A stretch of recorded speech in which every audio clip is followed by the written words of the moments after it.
Kəlbəzərlilərin üz qarası.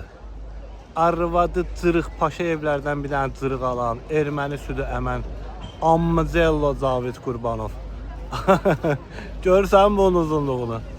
Gör nə uzunluğundadır. Bəh, bəh, bəh. 6-cı gündür, istirahət günüydü.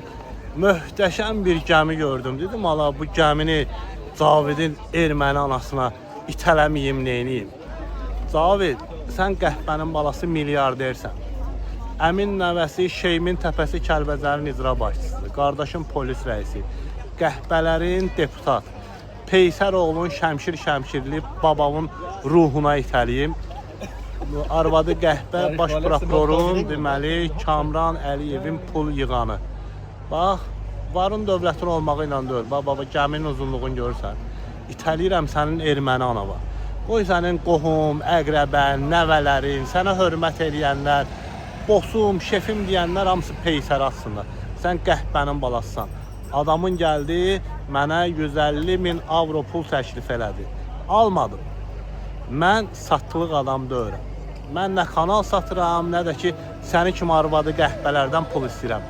Sənin adamın getdi Azərbaycana məndən 9 video pozdurdu. Sonra da daha bir video pozdurdu ki, biri də qalıb. Mavinlər də baxır. Aydındır? Sənin mavinlərində, işçilərində, sənin adamında, sənə hörmət eləyənlərində hamısının arvadının qızının dilinin üstünə qutarım. Necədir? Ləzzət elədik, Cavid. Bunu da görürsən, balaca gəmicik, lotkə. Lotkəni də sənə müəllimin bossum deyənlərə, şefim deyənlərə itəliyirəm. Arvadlarına, qızlarına. Necədir? Özünüzdən müğayət olun, sərin-sərin itəliyəcəm. Çüz.